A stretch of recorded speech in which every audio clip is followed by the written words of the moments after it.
सोचिए, अगर भरपूर भोजन ना मिलने की वजह से किसी की मौत हो जाए, ये हमें सोचने के लिए मजबूर कर देगा।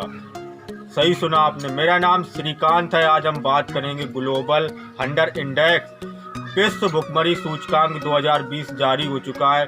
यह हर साल 16 अक्टूबर को जारी होता है, क्योंकि 16 अक्टूबर को हम विश्व खाद्य दिवस मनाते हैं। इस इंडेक्स को दो संस्थाएं जारी करती हैं। कंसर्न वर्ल्ड वाइड आयरलैंड की है, वर्ल्ड हंगर हेल्प यह जर्मनी की संस्था है।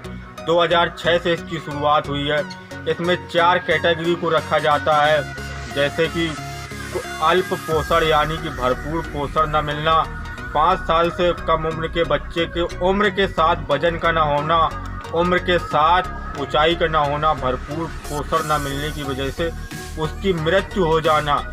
इसमें 0 से लेकर 100 तक नंबर दिए जाते हैं। जिस देश को 100वां नंबर मिलता है वहाँ पर मतलब ये होता है यहाँ पर भुखमरी बहुत ज़्यादा है। 0 का मतलब होता है यहाँ पर भुखमरी बिल्कुल ना के बराबर है।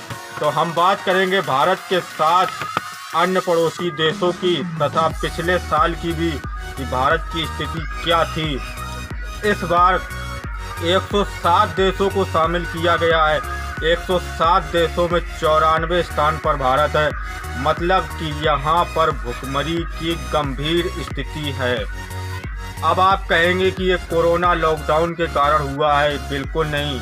पिछले साल 117 देशों को शामिल किया गया था, वहाँ पर 102वीं रैंक आई थी।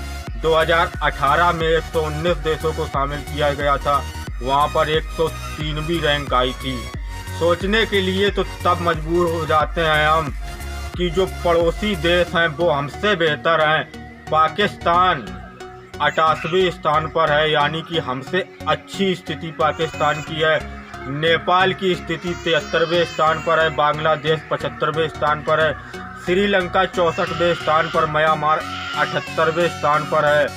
जरा सोचिए, जहां पर हम Chandrayaan 2 bullet train digital India की बात करते हैं, वहीं पर हम भूल जाते हैं कि हमारा एक तबका, एक गरीब वर्ग हमारा ऐसा है जिसको पेट भर खाना न मिलने की वजह से उसकी मौत हो जा रही है।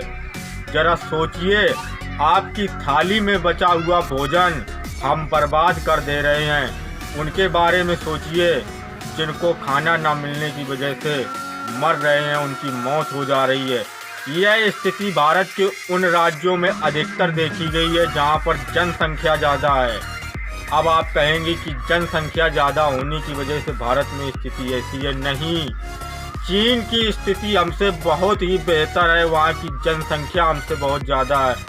दोस्तों, ये सोचिए और इस पर विचार कीजिए। मैं सरकार से भी कहना चाहूँगा कि इस स्थिति में सुधार लाएं, क्योंकि लोगों की ज़िंदगी यूं ही बर्बाद ना हो कि उन्हें भोजन नहीं मिल पा रहा है। आपको शायद याद होगा, आगरा में एक 6 साल की बच्ची की मौत हो गई थी जिसको पेट भर भोजन न मिला था। तो इस पर विचार कीजिए और ज़रा सोचिए। इसी के साथ में नमस्कार।